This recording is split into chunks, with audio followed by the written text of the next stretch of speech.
availability update? Melo's going to play. He's in, yes. And so how has he progressed with the back, and do you expect he'll be able to get back to the similar type of load and minutes he was playing? Yeah, we hope so. Yesterday was a day where he really felt like he turned the corner, and, obviously got a little bit of work this morning. He felt good, so he's good to go. Frank, just wondered, in that Utah game, you had the kind of the big unit to start, and then the small group around LeBron playing different styles, and it seemed like it all worked. Is that something you think can be sustainable, and how tricky is it to have guys going in and out and sometimes switch a style within a game? Yeah, well, we'll see. That's, there was something specific that I wanted to see with the Utah matchup that led to that rotation. And, we'll see if that's something that applies to tonight's game. With Anthony out, we're really looking at this on a game-to-game basis in terms of, what lineups are required to win that game. Hey, Frank, what, if any, feedback have you received about your job performance over the last week or so? But my job performance, none. I mean, I meet with our front office and talk about the previous night's game, every game all year. It's been that way for 3 years, and it's not been different this week or of late. Frank, with Anthony, as he kind of ramps up over this week, was he able to do anything in terms of on court yesterday, in terms of contact? Yeah, I'm not sure about yesterday. He was on the court this morning doing some light shooting.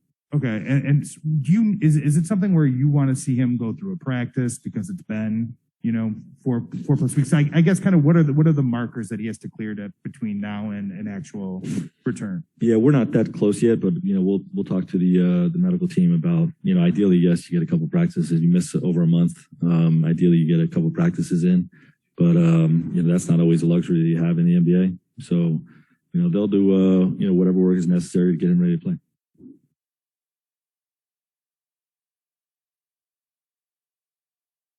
Yeah, Frank, I've asked this before, but given all the furor around your job, do you feel like you're under siege, and is it hard to do your job in these things, and is it fair?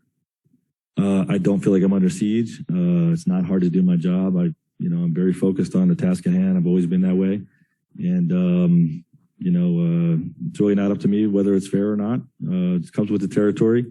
It comes with being the Lakers coach. We have high expectations. This fan base really cares. It's a big market. And, I wouldn't want it any other way, to be honest with you.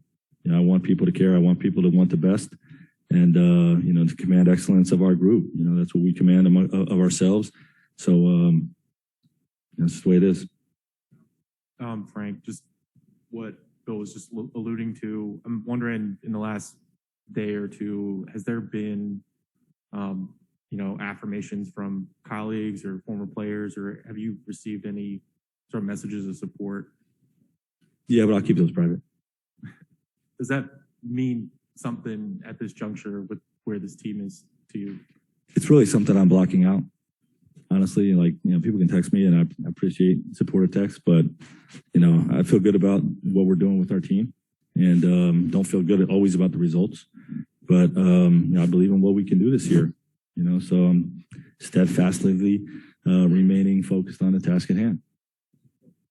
Frank, allowing for that there are good nights, there are bad nights in the NBA, but what you guys got on Monday night against the Jazz, and considering the backdrop against which it happened, do you view that as kind of a validation of what you have been preaching this year and kind of the path that you have felt like this team was on despite some of those highs and lows? Yeah, I mean, you're right. There are going to be highs and lows. Validation, I don't know. I mean, I think that to me it was a lesson of what we can be. We had the ability. We took number one offense in the league and held them 96 points because we were extremely focused and played with effort and toughness. And that's something that we have to take the Indiana Pacers now tonight, who are not the number one offense in the league, and we have to play that hard against these guys. And we have to do it on a night in, night out basis if we're going to build the habits necessary to win a championship. So it's only where we're looking at the game the other night. Frank, how would you characterize what the collaboration has been like with the front office pertaining to both big picture and day-to-day things through the course of the season? Same as it's been for 3 years. It's healthy. Everyone is working together to leave no stone unturned in terms of getting this thing going in the right direction. We all have a great working relationship where we're trying to figure things out together. And we won a championship this way. and I feel good about our process. Hey, Frank, considering 2 years ago you led the team to a championship and what was potentially the hardest season on record, pandemic, Kobe's death, is it surprising that all the noise that's out there right now is out there?